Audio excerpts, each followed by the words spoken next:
नमस्कार। The study IAS के current affairs this week programme में आप सभी का स्वागत है। इस प्रोग्राम के तहत हम बीते सप्ताह की कुछ विशेष खबरों पर चर्चा करेंगे जो आपके आगामी यूपीएससी एवं अन्य स्टेट पीसीएस परीक्षाओं में बेहद अहम साबित होंगी। तो चलिए ज्यादा समय ना लेते हुए शुरू करते हैं, जिसमें हमारी पहली खबर द हिंदू से ली गई है। Karnataka rank the most innovative state by the national manufacturing innovation survey. Recently 2021-22 के डाटा के आधार पर नेशनल मैन्युफैक्चरिंग इनोवेशन सर्वे जारी किया गया, जिसमें कहा गया कि जो कर्नाटका है वह सबसे इनोवेटिव राज्य है। यह जो सर्वे है वह विज्ञान और प्रौद्योगिकी मंत्रालय के अंतर्गत विज्ञान और प्रौद्योगिकी विभाग तथा संयुक्त राष्ट्र औद्योगिक विकास संगठन का एक संयुक्त अध्ययन है। इस सर्वे को जारी करने का मुख्य उद्देश्य भारत में विनिर्माण अर्थव्यवस्था की जो वर्तमान सिचुएशन है उसकी नवाचार गतिविधियों के साथ साथ नवाचार को बढ़ावा देना है। इस सर्वे को लाने का मुख्य उद्देश्य भारत में विनिर्माण अर्थव्यवस्था के वर्तमान नवाचार गतिविधियों के साथ साथ कुछ नीतियों को बढ़ावा देना है जो कि नवाचारों को बढ़ावा दे सके। यह अभ्यास 2011 में आयोजित पहले राष्ट्रीय नवाचार सर्वेक्षण का अनुवर्ती है। यानी हमें दो रिसेंटली 2021-22 का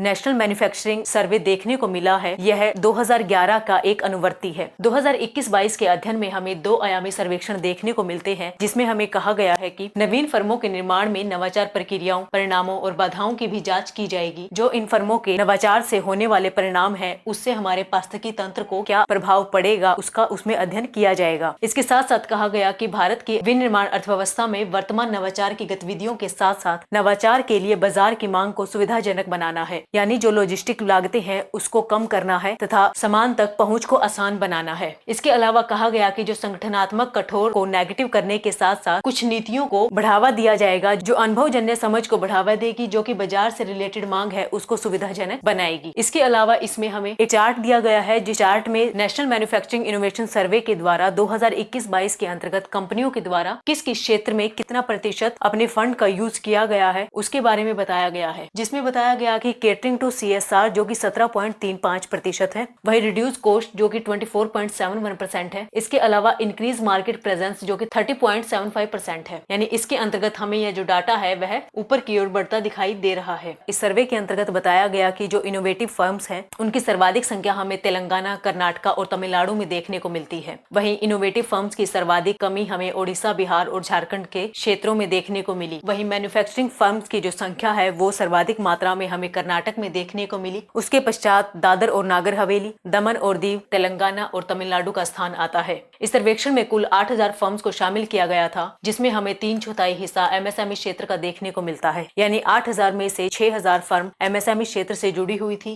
इनके द्वारा 2017-20 के सर्वेक्षण की अवधि के दौरान इस सर्वे में कहा गया कि कोई नवीन उत्पादकों को नहीं बनाया गया था और न ही व्यवसाय प्रक्रियाओं में हमें कोई नवाचार देखने को मिला था। यानी कुल मिलाकर हम ओवरऑल अगर इसकी बात करते हैं तो 8000 फर्मों में से हमें जो 6000 फर्मों जो एमएसएमई क्षेत्र से ली गई थी उनमें हमें 2017 से 20 की अवधि के अंदर कोई नया उत्पाद बनता हुआ नहीं दिखाई दिया और न ही कोई व्यवसाय में हमें नवाचार की प्रक्रिया देखने को मिली, क्योंकि इसमें बताया गया कि नवाचार में जो नई बाधाएं थी उनका एक मेन कारण आंतरिक धन की कमी थी और उच्च नवाचार लागत तथा बाहरी स्रोतों के वित्त पोषण की कमी हमें नवाचार को बढ़ावा देने से रोकती है। गुजरात, दमन और दीव, दादर और नगर हवेली जो कि सर्वाधिक भारत में औद्योगिक राज्यों के रूप में माने जाते हैं, वहाँ पर भी हमें धन की कमी के कारण नवाचार में बाधाएं देखने को मिली थी। इस सर्वेक्षण में कहा गया कि जो विनिर्माण है उसमें नवाचार अभी तक कोई भी आम व्यवस्था या आम दैनिक कार्य में नहीं आ पाया है, क्योंकि जो लोग हैं वो अपने परंपरागत जो विनिर्माण ढांचा है उसको अपनाए रखने में सक्षम है। तो नवाचार प्रक्रियाओं को अपनाने से उनमें कहीं न कहीं हमें एक डर देखने को मिलता है, क्योंकि जो नवाचार क्षेत्र है उसमें हमें काफी सारी दिक्कतें देखनी पड़ती है। जो पेटेंट प्रक्रिया होती है वो एक काफी लंबी प्रक्रिया है, जिसके कारण हमें हमारे व्यापार को शुरू करने में काफी देरी का सामना करना पड़ता है। इसके साथ साथ जो उच्च नवाचार है उसके कारण हमें लोगों का विश्वास जीतना भी एक अहम मुद्दा है, क्योंकि अगर हम किसी भी चीज को मार्केट में उतारते हैं तो वहाँ पर लोगों के बीच में उसके प्रति विश्वास पैदा करना किसी भी नवाचार उद्योग के लिए एक समस्या पैदा कर सकता है। भारत की क्षेत्रीय कार्यालय UNIDO के अनुसार उत्पादन के विस्तार के साथ साथ हमें विनिर्माण के नवाचार पर भी ध्यान दिया जाना चाहिए। यानी हमें जो उत्पादन का बढ़ावा हम दे रहे हैं ताकि हम निर्यात को बढ़ावा दे सके, उसके साथ साथ हमें अपने जो बुनियादी ढांचा है उसको भी मजबूत करना होगा। जो लॉजिस्टिक लागत भागते हैं उसको भी कम करना होगा, ताकि हम जो विदेशी क्षेत्र हैं उनके साथ कॉम्पिटिट कर सके और अपने उद्योगों को बढ़ावा दे सके। हालांकि हमें 80% फर्मों में लाभ की सूचना तो देखने को मिली, परंतु बाजार का विस्तार और उत्पादन लागत को कम कर इन कंपनियों को कोई अच्छा काम नहीं देखने का मिला है। यानी जो परंपरागत ढांचा था उसके आधार पर इन कंपनियों के द्वारा 80% लाभ कमाया गया था और इसी लाभ के कारण बाजार में इनकी मांग बढ़ी। मांग बढ़ने के साथ साथ उत्पादन बढ़ा और उत्पादन की लागत बढ़ने के साथ साथ यह कंपनियों के लिए एक अच्छा स्रोत बनकर उभरा है। हमारी अगली न्यूज है, melanistic tigers dies in Similipal tiger reserve. Recently हमें ओडिशा के मयूरभंज जिले में स्थित सिमलीपाल टाइगर रिजर्व के अंदर एक दुर्लभ मेलेनिस्टिक नस्ल के नर रॉयल बंगाल टाइगर मृत पाया गया। पहले हम लोकेशन देख लेते हैं। ओडिशा या हमें बिल्कुल सेंटर में हमें यहाँ पे सिमलीपाल टाइगर रिजर्व देखने को मिलता है, जो कि एक नेशनल पार्क भी है, एक वाइल्ड लाइफ सेंचुरी भी है और ये एक एलिफेंट रिजर्व भी है। सिमलीपाल टाइगर रिजर्व जो 2016 में अखिल भारतीय बाघ सर्वेक्षण के अनुसार बताया गया कि हमें यहाँ पर 3 मेलेनिस्टिक बाघ पाए जाते हैं। कुल बाघों की संख्या 15 है, जिनमें से हमें 3 मेलेनिस्टिक बाघ यहाँ देखे गए थे। वन विभाग ने राष्ट्रीय वन सर्वेक्षण प्राधिकरण को रिसेंटली बताया गया कि इन 3 बाघों में से हमें रिसेंटली एक बाघ मृत पाया गया है। इस बाघ की मृत्यु का कारण जानने के लिए रिसेंटली एक जाँच की गई, जिसमें पाया गया कि बाघ की रिसेंटली लड़ाई हुई थी और उस लड़ाई के अंदर उसका चोटिल होने के कारण उसकी मृत्यु हुई है। सिमलीपाल राष्ट्रीय उद्यान भारत के ओडिशा राज्य के मयूरभंज जिले में स्थित है। यह एक राष्ट्रीय उद्यान होने के साथ साथ हाथी अभयारण्य भी है, जिसका नाम हमें सेलम तथा लाल कपास के पेड़ों की वजह से देखने को मिलता है, जो यहाँ पर हमें बहुतायत मात्रा में मिलते हैं। ये हमने यहाँ पे इमेज दी है, जिसमें हम सेलम तथा लाल कपास के पेड़ देख सकते हैं, जो कि सिमलीपाल टाइगर रिजर्व में हमें बहुतायत में पाए जाते हैं। इस टाइगर रिजर्व में हमें जोरांडा, बेरेही पानी जैसे खूबसूरत झरने भी देखने को मिलते हैं। सिमलीपाली पहाड़ी श्रृंखला, जिसकी सबसे ऊंची चोटी खैरीबुरी है, कई जलप्रपात और 12 जल धाराएं यहाँ से निकलती है। इसमें हमें प्रवाहित होने वाली नदियों के रूप में बुढ़ा बंगला, बैतरणी तथा स्वर्ण रेखा नदी देखने को मिलती है। जो स्वर्ण रेखा नदी है वो आप यहाँ देख सकते हैं, जो उड़ीसा तथा पश्चिम बंगाल की सीमा पर सीमा बनाते हुए बहती है। वही जो ब्राह्मणी और बैतरणी है वो पश्चिम बंगाल के अंतर्गत मिड में हमें बहती हुई दिखाई देती है। याद रखिएगा, जो महानदी है, महानदी के हमें उत्तर में तीनों नदियां देखने को मिल रही है। इसके साथ साथ हमें कहा गया कि जो सिमलीपाल टाइगर रिजर्व है, इसका जो दक्षिणी डिवीजन है, यहाँ हमें नवाना दक्षिणी रेंज में बाघों की मौत की सूचना दी गई थी, जिस सूचना ने पूरे वन क्षेत्र के अंतर्गत एक हड़कंप मचा दिया था, क्योंकि यहाँ पर मेलेनिस्टिक बाघ जो कि रेयरली पाए जाते हैं उसकी मृत्यु देखने को मिली थी। रिजर्व में रॉयल बंगाल टाइगर की संख्या लगभग हमें 15 देखने को मिलती है और राष्ट्रीय बाघ गणना के अनुसार ये नवीनतम आंकड़े हमें जुलाई में पाए जाएंगे। आप जानते हैं कि भारत में टाइगर सेंसस किया जाता है, जिसके आधार पर भारत में पाए जाने वाले जितने भी टाइगर है उनकी गणना तथा उनकी जो संख्या है या किस क्षेत्र में उनका सर्वाधिक प्रतिशत हमें देखने को मिलता है वो बताया जाता है। उसी आधार पर कहा गया है जुलाई में इनसे संबंधित जो आंकड़े हैं वो जारी किए जाएंगे। रिसेंटली कर्नाटका में 1973 में जो प्रोजेक्ट टाइगर शुरू किया गया था, उसके 50 वर्ष पूरे होने पर प्रधानमंत्री जी के द्वारा बताया गया कि भारत में 3167 कुल बाघों की संख्या देखने को मिलती है। वही सिमलीपाल में जो बाघ पाए जाते हैं वे एक अनूठी वंशावली का प्रतिनिधित्व करते हैं, क्योंकि इनमें हमें मेलेनिस्टिक बाघ पाए गए हैं। अब जानेंगे कि मेलेनिस्टिक बाघ होते क्या हैं तथा इन बाघों की क्या विशेषताएं हैं। मेलेनिस्टिक जो कि एक प्राकृतिक रंग द्रव्य होता है, जो त्वचा को अपने प्राकृतिक रंग देने का काम करता है। हमारी त्वचा में मेलेनिस्टिक का उत्पादन कई रासायनिक क्रियाओं के बाद होता है। त्वचा के अंदर मौजूदा मेलेनिस्टिक कोशिकाओं में इनके बनने से इनकी प्रक्रिया पूरी होती है। मेलेनिस्टिक के अंतर्गत हमारा जो काम है वो मेलेनिन प्रोटीन के द्वारा किया जाता है। अगर किसी के शरीर के अंदर हमें मेलानिन कम पाया जाता है तो उसकी जो स्किन का कलर है वो हमें काफी कम यानी ब्राइट कलर उसका देखने को मिलेगा, जो इस चार्ट में दिखाया गया है। जिसके अंदर मेलानिन की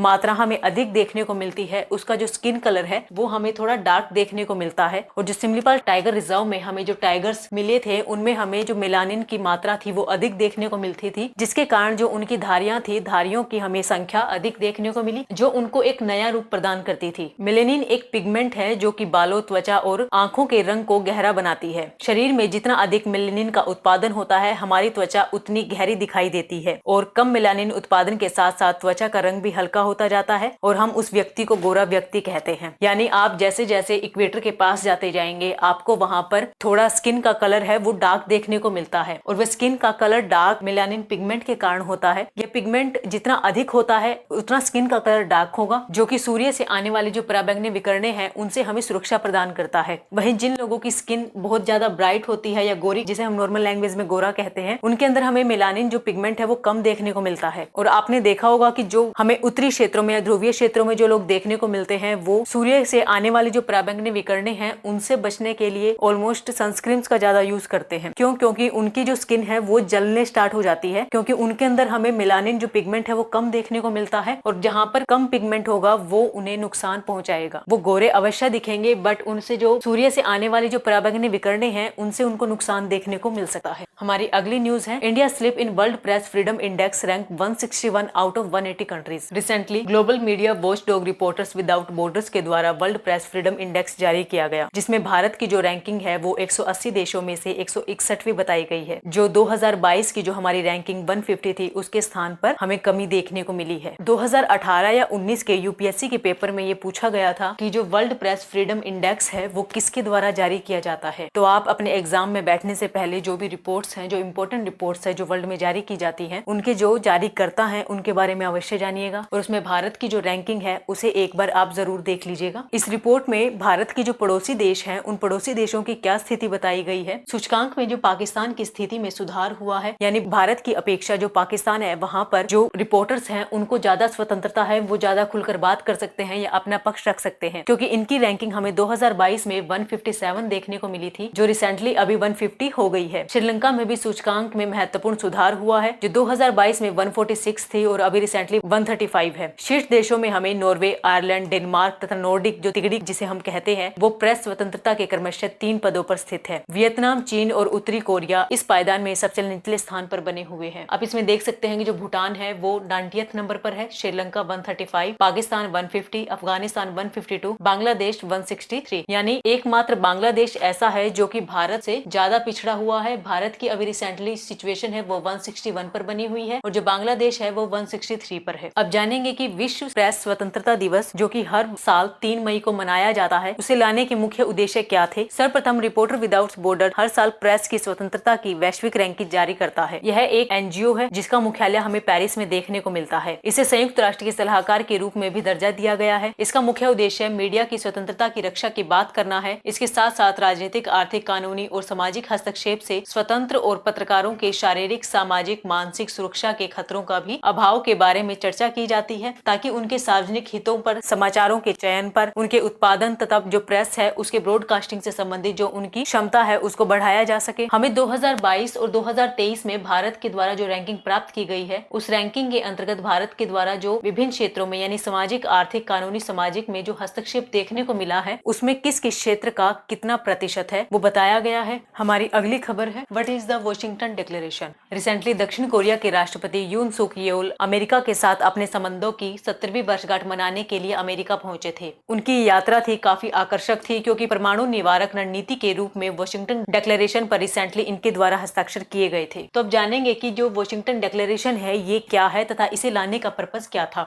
यह समझौता निवारक की दिशा में सहयोग के रूप में रेखांकित किया गया है, यानी इसमें किसी प्रकार की कोई चर्चा की गई थी और यह किसी दिशा में एक निवारक के रूप में कार्य करेगी, जिससे संबंधित हमें इन दोनों देशों के बीच में सहयोग देखने को मिलेगा। इस घोषणा में कहा गया कि जो कोरियाई प्रायद्वीप है उसमें अमेरिकी परमाणु बैलिस्टिक पनडुब्बी को तैनात किया जाएगा। याद रखिएगा, इसमें जो हमें वहाँ की जो समुद्री एरिया है वहाँ पर हमें क्या देखने को मिलेगा, बैलिस्टिक पनडुब्बियां। संयुक्त प्रतिक्रिया के द्वारा दोनों के द्वारा यह सिद्धांत तैयार किया गया और इसमें कहा गया कि जो परमाणु सलाहकार है उसके भी एक समूह का गठन किया जाएगा, ताकि यहाँ पर जो परमाणु पनडुब्बियां होंगी उससे संबंधित जो चर्चाएं हैं वो उस परमाणु सलाहकार समूह के आधार पर की जा सके। साउथ कोरिया परमाणु प्रगति के संबंध में अमेरिका से ही इंटेल प्राप्त करेगा। अमेरिका संयुक्त सैन्य प्रशिक्षण कार्यक्रमों और एक वार्षिक अंतर सरकारी अनुकरण के माध्यम से दक्षिणी कोरिया की परमाणु निवारक क्षमताओं को मजबूत करने में सहायता करेगा। और इस घोषणा के द्वारा यहाँ पर परमाणु अप्रसार संधि की भी पुष्टि की गई है। इस अप्रसार परमाणु संधि की पुष्टि के तहत कहा गया था कि किसी भी देश के द्वारा इस संधि को अपनाने से पूर्व निशस्त्रीकरण से संबंधित प्रक्रियाओं को अपनाना पड़ेगा। और दक्षिण कोरिया अपनी स्वतंत्र परमाणु क्षमताओं के निर्माण में अभी रिसेंटली फ्री नहीं है, इसलिए अमेरिका के द्वारा कहा गया है कि जो नॉर्थ कोरिया है वहाँ पर जो मिसाइलों का लगातार प्रशिक्षण किया जा रहा है, नई नई जो मिसाइलें बनाई जा रही हैं, उसके विपरीत जो साउथ कोरिया है वहाँ पर हमें परमाणु क्षमता का निर्माण नहीं देखने को मिलता है। इसलिए वहाँ पर क्या किया जाएगा, अमेरिका की पनडुब्बियों का वहाँ पर प्रभाव हमें देखने को मिलेगा।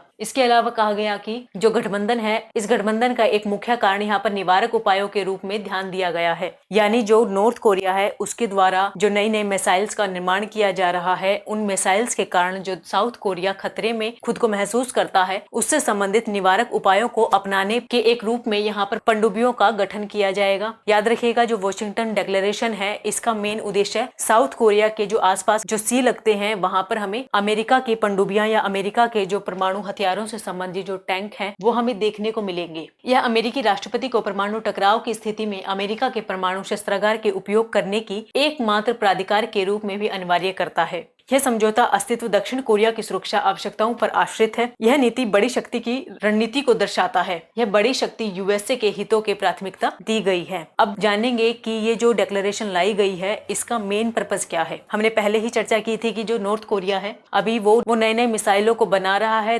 उनकी तैनाती होती है वो नॉर्मली साउथ कोरिया की तरफ हमें देखने को मिलती है। अभी रिसेंटली उसके द्वारा हवासोंग-8 ठोस ईंधन अंतर महाद्वीपीय बैलिस्टिक मिसाइल के सफल प्रशिक्षण किया गया। यह परमाणु हथियार वितरण के लिए एक महत्वपूर्ण घटक है और दक्षिण कोरियाई राष्ट्रपति अमेरिकी यात्रा को इस सफल प्रशिक्षण ने मेनली बढ़ावा दिया था। जो आईसीबीएम की सफलता थी इसके कारण जो हमें दक्षिणी कोरियाई राष्ट्रपति के मन में एक खतरा देखने को मिला, जिसके कारण वो यूएसए के पास अपनी सहायता की मांग करने के लिए गए थे और उसी के परिणाम स्वरूप हमें वॉशिंगटन डिक्लेरेशन देखने को मिली। सी यून ने उत्तर कोरिया के क्षेत्रीय आक्रमण के खिलाफ एक विस्तारवादी परमाणु प्रतिरोध योजना बनाने पर काम किया और उनके द्वारा कहा गया कि जो वॉशिंगटन समझौता या सियोल और वॉशिंगटन के बीच में साझेदारी का एक नया चरण शुरू करने जा रहा है, क्योंकि दोनों देश उत्तर कोरिया के परमाणु हमले की स्थिति में तत्काल द्विपक्षीय राष्ट्रपति परामर्श के लिए सहमत हुए थे और इनके द्वारा संयुक्त राज्य अमेरिका के परमाणु हथियार सहित गठबंधन की पूरी ताकत का उपयोग करते हुए जो उत्तरी कोरिया है उसके जवाब में यहाँ पर विभिन्न प्रकार की जो परमाणु पनडुब्बियां हैं उनका गठन करने पर राजी हुए हैं। अब हम मेनली ये जानेंगे कि जो दक्षिणी कोरिया है वहाँ पर हमें परमाणु शस्त्रागार देखने को क्यों नहीं मिलता है। दक्षिण कोरिया के पूर्व राष्ट्रपति पार्क चुंग के द्वारा परमाणु विकास कार्यक्रम को अमेरिका के द्वारा दबा दिया गया था। 1990 के दशक में अमेरिका ने अपनी रणनीतिक शस्त्र न्यूनीकरण संधि, जिसे स्टार्ट के नाम से जाना जाता है, इसके माध्यम से दक्षिण कोरिया से 100 परमाणु हथियार वापस ले लिए थे। इसका वापस लेने का एक मुख्य उद्देश्य अमेरिका के द्वारा बताया गया कि अगर हम साउथ कोरिया से सारे हथियारों को वापस ले लेते हैं और निशस्त्रीकरण की जो अपनी नीति है उसको बढ़ावा देते हैं तो नॉर्थ कोरिया है वो खतरा महसूस न करते हुए अपने हथियारों का स्वतः ही निर्माण बंद कर देगा और हमें निशस्त्रीकरण का प्रसार देखने को मिलेगा। परंतु हमें इसके विपरीत एक नई धारणा देखने को मिली, जो कि है कि उत्तरी कोरिया के द्वारा लगातार नई नई मिसाइलों का निर्माण किया जा रहा है और इसके कारण आज हमें विपरीत में साउथ कोरिया को एक खतरा देखने का, इसके विपरीत साउथ कोरिया स्वयं ही खतरा महसूस कर रहा है। ये जो स्टार्ट नीति है यह हमें न केवल साउथ कोरिया बल्कि हमें सोवियत संघ के साथ भी इसका टाइप देखने को मिलता है। सोवियत संघ और संयुक्त राज्य अमेरिका ने स्टार्ट 1 सामरिक शस्त्र न्यूनीकरण संधि थी, 2010 में इसको साइन किया गया था। 1991 में हस्ताक्षर किए गए इस समझौते को औपचारिक रूप से 5 दिसंबर 1994 में अपनाया गया था। वहीं दूसरी ओर न्यूक्लियर प्रोक्चर रिव्यू 2022 के अनुसार अमेरिका उत्तरी कोरिया की बढ़ती परमाणु क्षमताओं के बारे में भी चिंतित है, क्योंकि उत्तरी कोरिया संयुक्त राज्य अमेरिका तथा उसके सहयोगियों और भागीदारों के लिए भी एक दुविधा बना हुआ है। भागीदारों से अभिप्राय है कि जो साउथ कोरिया है वो अमेरिका का भागीदार है। इसके साथ साथ कहा गया कि जो कोरियाई प्रायद्वीप है यह एक संकट या संघर्ष में कई परमाणु सशस्त्र अभिनेताओं को शामिल करता है, जो व्यापक संघर्ष के एक जोखिम को बढ़ावा दे सकते हैं। यहाँ पर हम पीटी से रिलेटेड कुछ क्वेश्चंस देख सकते हैं कि जो हमारा कोरिया है ये हमारा नॉर्थ कोरिया है और ये साउथ कोरिया है। इसके साथ साथ में कौन कौन से जो सागर हैं वो सटे हुए हैं, येलो सी, ईस्ट चाइना सी और सी ऑफ जापान। इमेज में देखिएगा कि जो साउथ कोरिया है, साउथ कोरिया के साथ में जो वेस्ट में हमें येलो सी देखने को मिलता है, इसके साथ साथ हमें यहाँ पर छेजू स्ट्रेट देखने को मिलती है। वहीं जापान है और साउथ कोरिया के बीच में हमें तुसामे स्ट्रेट तथा कोरियन स्ट्रेट देखने को मिलती है। वहीं ईस्ट की ओर हमें ईस्ट सी यानी सी ऑफ जापान देखने को मिलता है। अब जानेंगे कि जो रिसेंटली वॉशिंगटन डिक्लेरेशन हुई थी उसमें क्षेत्रीय प्रतिक्रियाएं जो हमें विभिन्न क्षेत्रों की देखने को मिली है उसके बारे में क्या नतीजतन कहा जा सकता है। वॉशिंगटन घोषणा उत्तरी कोरिया के खिलाफ शक्ति की गतिशीलता को संतुलित करने के उद्देश्य से जारी की गई है, जिसका उद्देश्य खतरे को कम करना है। शस्त्रागारों की भौतिक तैनाती के विरोधी अभिनेताओं के द्वारा प्रत्यक्ष खतरे के रूप में समझा जा सकता है। वहीं अब जानेंगे कि जो घरेलू प्रतिक्रिया है यानी जो साउथ कोरिया है उसी के लोगों के द्वारा इस संबंध में क्या कहा गया है। 71% साउथ कोरिया के लोगों ने कहा है कि जो साउथ कोरिया है उसे अपना स्वयं का एक परमाणु हथियार बनाना चाहिए, क्योंकि जो पड़ोस है उस पे हमें पूर्णतः निर्भर नहीं रहना चाहिए। क्या पता कल को अगर नॉर्थ कोरिया है वो किसी मिसाइल से इस देश पर प्रहार करता है तो उस समय अमेरिका के द्वारा किसी प्रकार का कोई भी रिस्पॉन्स ना दिया जाए या अपने जो सहयोगी हाथ है वो पीछे खींच लिए जाए। हमारी अगली न्यूज है world thalassemia day an invisible disability that the lacking acceptance. हर साल 8 मई को विश्व थैलेसीमिया दिवस के रूप में मनाया जाता है। इस दिवस को सर्वप्रथम 1994 में मनाया गया था और इसे मनाने की जो प्रक्रिया थी वो थैलेसीमिया इंटरनेशनल फेडरेशन के जॉर्ज एंग्लोज की याद में शुरू किया गया था। थैलेसीमिया दिवस 2023 की जो थीम है वो है थैलेसीमिया के बारे में लोगों को शिक्षित करना। थैलेसीमिया इंटरनेशनल फेडरेशन जॉर्ज के बेटे की थैलेसीमिया के कारण मृत्यु हुई थी, इसलिए उनके द्वारा प्रत्येक वर्ष 8 मई को विश्व थैलेसीमिया दिवस के रूप में मनाने की घोषणा की थी और इसका एकमात्र उद्देश्य लोगों को थैलेसीमिया से रिलेटेड जागरूकता को बढ़ावा देना था। अब जानेंगे कि थैलेसीमिया होता क्या है। थैलेसीमिया जो कि एक अनुवांशिक रक्त विकार है जो कि शरीर को पर्याप्त हीमोग्लोबिन बनाने नहीं देता है। यानी आप यहाँ पर इमेज में देख सकते हैं कि ये थैलेसीमिया से ग्रसित बच्चे हैं। नॉर्मली हम अपने आसपास इस प्रकार के बच्चों को देखते हैं और उनकी बीमारी को नहीं जान पाते हैं। ये एक अनुवांशिक विकार है, यानी आपके माता या पिता की वजह से आपको ये बीमारी मिलती है और इसमें हीमोग्लोबिन नहीं बनता है, यानी जो रक्त है वो आपके शरीर में नहीं बनता। आपको हर 15वें दिन इसमें रक्त चढ़ाया जाता है, जो कि एक काफी दर्दनाक घटना होती है, क्योंकि हमारे शरीर के अंदर अगर बाहर से हमें हर 15 दिन के भीतर रक्त चढ़ाया जाएगा तो उसे हमारे शरीर की सभी क्रियाओं में लगातार बने रहने के लिए हमें एक दर्द की प्रक्रिया से गुजरना पड़ेगा। यह जो रोग है वो रक्त कोशिकाओं को कमजोर कर देता है और एक हद तक नष्ट कर देता है। कुछ महिलाएं थैलेसीमिया के साथ ही गर्भाधारण को धारण करती है, जो कि एक बहुत ही क्रिटिकल सिचुएशन होती है। इसमें जो बच्चा होता है अगर वो थैलेसीमिया के हाइपर सिचुएशन से ग्रसित है तो उसकी हमें निश्चित मृत्यु देखने को मिलती है। भारत में हमें हर वर्ष 7 से 10 हजार बच्चे थैलेसीमिया से ग्रसित पाए जाते हैं। रक्त में हीमोग्लोबिन 2 तरह के प्रोटीन से बना होता है, अल्फा प्रोटीन और बीटा प्रोटीन। इन दोनों से हमें किसी न किसी प्रोटीन के निर्माण में हमें जीन की गड़बड़ी होने के कारण थैलेसीमिया जैसी बीमारी देखने को मिलती है। थैलेसीमिया नॉर्मली 3 टाइप्स का होता है, थैलेसीमिया माइनर, थैलेसीमिया मेजर और हाइड्रोफिटस। थैलेसीमिया माइनर से ग्रसित बच्चे केवल कैरियर के रूप में अपनी भूमिका निभाते हैं, यानी जिनके माता पिता नॉर्मल हैं बट उनके अंदर हमें थैलेसीमिया माइनर की सिचुएशन देखने को मिलती है, तो उनसे होने वाले जो संतान है उनमें हमें थैलेसीमिया मेजर या हाइड्रोफिटस जैसी सिचुएशन देखने को मिल सकती है। थैलेसीमिया मेजर में क्या होता है कि जो माता पिता दोनों हैं उनके जीन्स में गड़बड़ी होती है और माता और पिता दोनों थैलेसीमिया माइनर हो सकते हैं, या उनसे होने वाले जो बच्चे हैं वो थैलेसीमिया मेजर होने का खतरा सर्वाधिक मात्रा में हमें देखने को मिलता है। हाइड्रोफिटस में क्या है, यह एक बेहद खतरनाक बीमारी है, क्योंकि इसमें जो थैलेसीमिया है उससे ग्रसित जो बच्चा होता है वो गर्भ के अंदर ही हमें मृत पाया जाता है। आप इस इमेज में समझ सकते हैं कि यहाँ पर जो थैलेसीमिया माइनर है उसमें आप मेल और फीमेल इन दोनों से देख सकते हैं कि यहाँ पर जो इनके द्वारा जो संतान उत्पन्न होगी उसमें हमें 3 प्रकार के केसेस देखने को मिलेंगे। फर्स्ट नॉर्मल संतान, सेकंड कैरियर संतान, third thalassemia major. Thalassemia major जिसमें होता है उन बच्चों की मृत्यु निश्चित होती है। जो कैरियर बच्चे हैं वो आने वाली जो अपनी जनरेशन होगी उसमें भी कैरियर के रूप में काम करेंगे और जो अनुवांशिक बीमारी है वो उनको विरासत के रूप में प्रदान करेंगे। यही नॉर्मल जो चाइल्ड है वो हमें बेहद कम मात्रा में देखने को मिलते हैं। थैलेसीमिया के कारण हीमोग्लोबिन की जो उपस्थिति है वो गंभीर रूप से कम होती है। इसमें हमें जो रेड ब्लड सेल है उनका क्षतिग्रस्त होने के साथ साथ उनके ना बनने की प्रक्रिया भी देखने को मिलती है और इस प्रकार के जो बच्चे होते हैं वो अपने सामाजिक दैनिक दिनचर्या होती है उससे भी कटे रहते हैं, क्योंकि उन्हें हर 15 दिन में चिकित्सक प्रक्रियाओं से गुजरना पड़ता है, जिसके कारण उनकी जो शिक्षा है, जो अन्य कार्य है वो प्रभावित होते रहते हैं। इसके परिणाम स्वरूप हमें उनके उचित आवास में कमी के साथ साथ लोग अक्सर यह मानना शुरू कर देते हैं कि थैलेसीमिया एक विकलांगता है और भारत में भी थैलेसीमिया से ग्रसित बच्चों को जो विकलांगता से संबंधित 21 कैटेगरी दी गई है उसमें इसे विकलांग माना गया है और यदि हम इस प्रकार के बच्चों को इससे प्रभावित देखते हैं तो उसे हम विकलांग की श्रेणी के अंदर रख सकते हैं। स्वास्थ्य और परिवार कल्याण मंत्रालय के द्वारा अपने आंकड़े जारी किए गए थे जिसमें बताया गया कि हर साल भारत में हमें 10,000 से 15,000 तक बच्चे बी थैलेसीमिया यानी बीटा जो प्रोटीन है उससे ग्रसित देखने को मिलते हैं। वहीं भारत में हमें थैलेसीमिया कैरियर के रूप में 52 मिलियन जोड़े देखने को मिली है। कैरियर का मतलब होगा यानी जिन लोगों के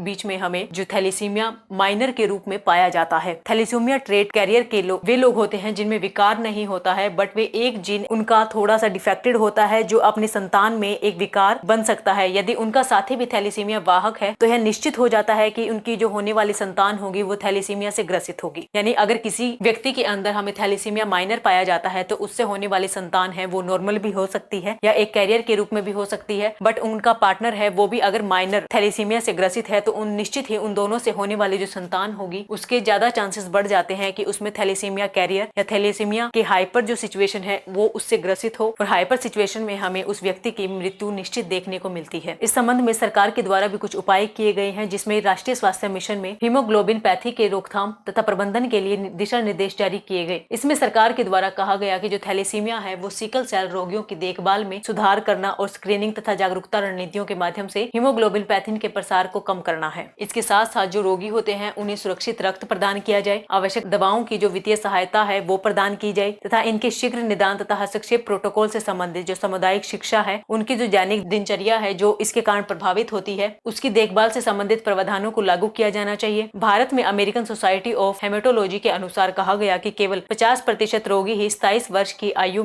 तक जीवित रह पाते हैं तथा इस बीमारी से ग्रसित जो व्यक्ति होते हैं उनमें हमें हाइपरटेंशन तथा डिप्रेशन जैसी चीजें देखने को मिलती हैं जो उन्हें सुसाइड के लिए भी प्रेरित करती हैं।